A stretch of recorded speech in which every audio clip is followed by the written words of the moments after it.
Достар, бүгінгі сұрақ. Мен телефонда өте көп отырамын. Социальный сеттерді, яғни әлеуметтік желілерде өте көп отырамын. Бұл интернет тәуелділікті қалай жойсам болады? Әдеттегідей достар, өте жақсы сұрақ. Бүгін біз дәл осы сұраққа жауап беретін боламыз. Бастамас бұрын, міндетті арнаға тіркеліп кетіңіздер, лайк басып кетіңіздер, комментарияға дәл осы сұрақ бойынша өздеріңіздің ойларыңызды, өздеріңіздің идеяларыңызды, өмірлік тәжірибелеріңізді жазып кетіңіздер. Бұл болашақ мұғалімнің арнасы достар. Кеттік, бастаймыз.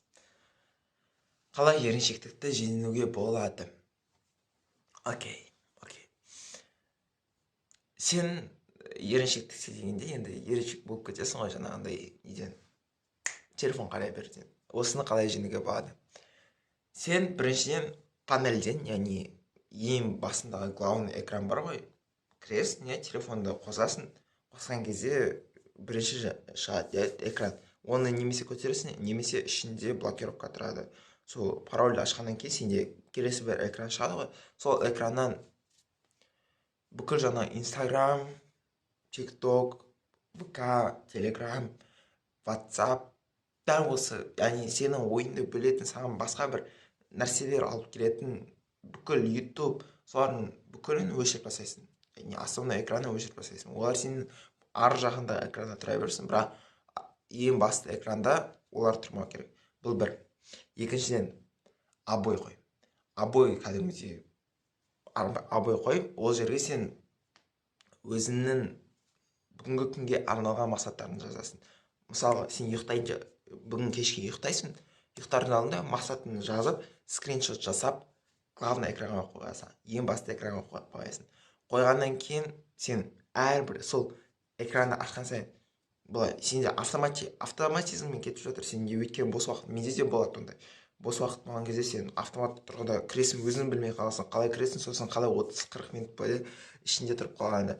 Сондықтан да бұл жерде главный экранды алып тастағаннан кейін обой қоясың. Главный экранға, басты экранға өзінің бүгінгі күнге арналған мақсаттарың бойынша.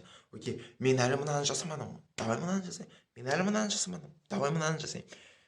Бұлай осылайша қойып қоясың. Және де үшінші кеңес. Саған әр минутыңды ойлану керек. Окей, әр минутты. Мен қазір, окей, мынаны жасадым. Мынадан қазір одан кейінгі минутта не жасайым? Одан кейінгі минутта жасайым. Осылай. Мен мысалы қазір 5-те тұрдым, менде бір қатты әлі дұрыс кіре алмадым. ютубқа да дұрыс кіре алмадым. Жаңағындай тек қана жұмыс бойынша.